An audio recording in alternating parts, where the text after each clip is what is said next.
Hey, my friend, it's Adrian just hanging out here with the cicadas, so hopefully they're not too loud for you.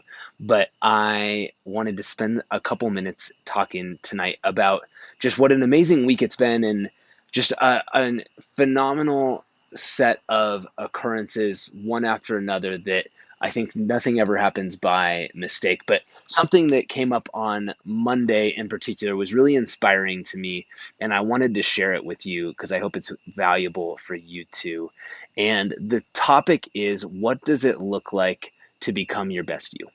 And so that's what I want to talk about tonight. I want to invite you, I'll share more about this at the end, but I want to invite you, message me during this or at the end of this, because I would love to share with you more about contact mapping and what it looks like, what helps me to be more effective as a connector, as a relationship builder, and what I think would help you to do the same thing. So make sure you do that. If you message me just hit that message button. I would love to connect with you and share more with you about that.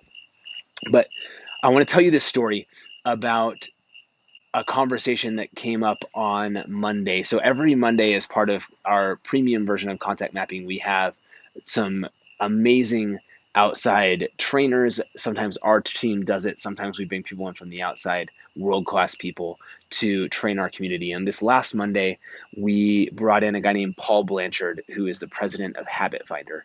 And Habit Finder is the official Og Mandino company. So it's the company that was created to sort of carry forward the principles of Og Mandino, who wrote The Greatest Salesman in the World, just an incredibly wise person, very prolific.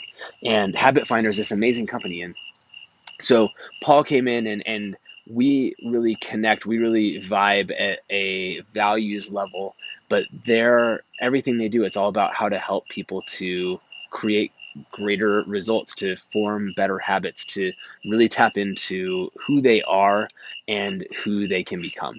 And Paul said something on the call on Monday, which he has said many times before, but it really hit me in this moment. What he said is that the best version of you is your current self, but with less judgment. The best version of you is your current self, but with less judgment. And that sounds really simple, but doing it is not so simple, as you know. And not only that, but it's, as so often is the case, some of the things that sound the simplest can be the most profound. And so being the best you involves being who you currently are, but with less judgment. And so there's two pieces of that, right? One of them is accepting who you are, because so often what we're doing, our striving, hey, Charlotta, thank you, our striving and the pressure that we're putting on ourselves and the stories that we're telling ourselves are, I don't even want to be me. And that's not an easy place to generate anything from. It's not an easy place to be happy from. It's not an easy place to be joyful from, and it's not an easy place to be successful from. So part of it is learning that I should want to be who I am. I want to love who I am. I want to accept who I am. And then once I have gotten to that place, to start reducing the judgment that I am placing on myself. And that doesn't mean to just like zone out and pretend everything's great or to become complacent. Instead, what it means is to give yourself the space and the grace to keep moving forward and to allow yourself to move just a little bit further. And then maybe you need to take a break. Maybe you need, you're resetting your level of performance, your level of capability. And that takes some time. And so, maybe you find Paul gave this example. He said, one of my clients, she she was like, I just suck, Paul. I can't do anything for more than 3 days. I'll start a new habit and I'll do it for 3 days and then I just come crashing down. And he was like, okay, well, what if instead of having an attitude or a judgment about yourself that you suck because you can only do something for 3 days, what if we embraced that instead? And so what he encouraged her to do was say, I'm just going to embrace this. I'm going to kick butt for 3 days. And at the end of those 3 days, I'm going to feel totally burned out, and I'm going to let myself reset, and then I'm going to climb back on the horse. And he said, how long, when this happens, what usually happens? He said, well, I do it for 3 days, and then I'm so mad at myself that it's like 2 weeks before I climb back on the horse again, because I just get so disgusted with myself.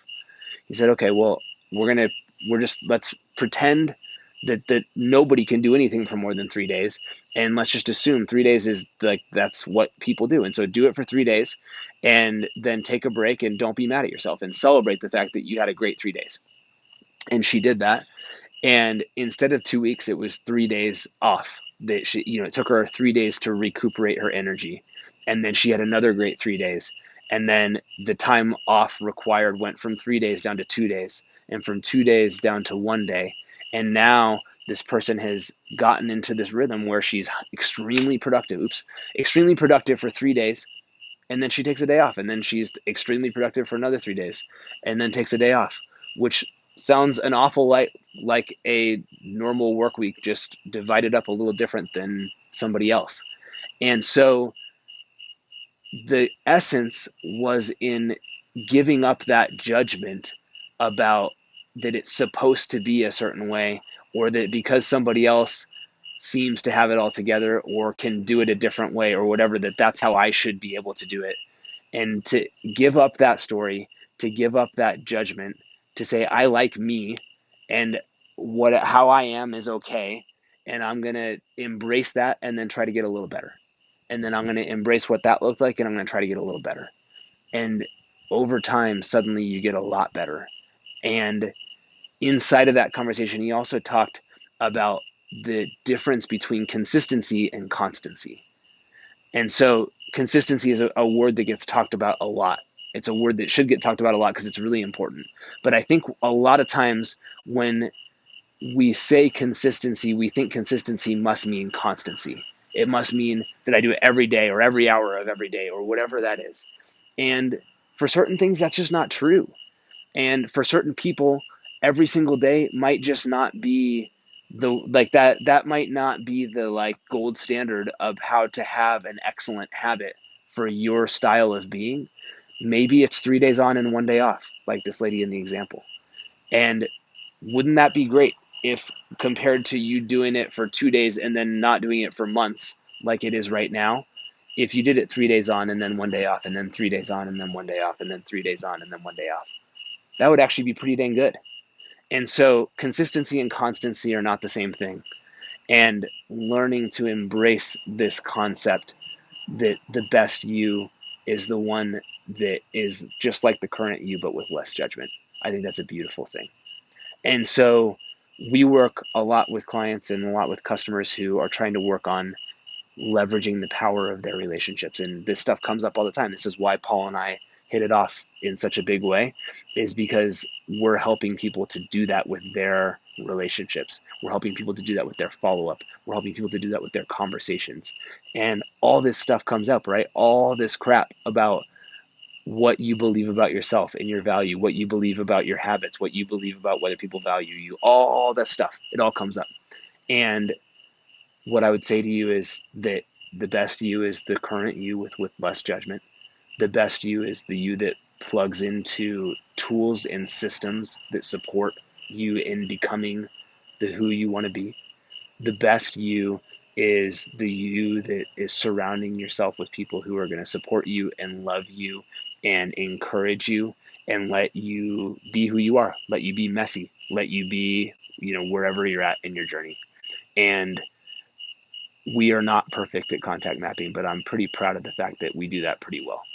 And so if that resonates for you, if you, like me, really value relationships and you want to go to the next level and you want to have a tribe of people that will support you on that journey and help you get better, but let you be who you are, I want to invite you to be a part of our tribe. It's going to be fun. And on Monday, I'm actually training on some of these topics of how to overcome the resistance and overcome the patterns of avoidance that show up when it comes to building relationships. And So I would love for you to be a part of that conversation as well as my guest, if you'd like to do that. So all you need to do, if you want to be a part of this journey with me, if you want to just check it out, you can try contact mapping completely for free. Uh, and I think you'll love it. And so all you need to do is just tap on our profile for contact mapping, send us a message that just says app, and I'll send you the info on that. And let me know if you're interested in joining us on Monday as my guest as well. I'd be happy to invite you into that, and I hope to see you there. So thank you for spending some time with me. I so appreciate it. You are good enough just the way you are, and the better you get, you will do so by lowering that judgment. So know that, live into it, and I can't wait to hear the results. So thank you. Message me app, tag somebody, share this. So appreciate it. And I'll see you Monday, I hope. Take care.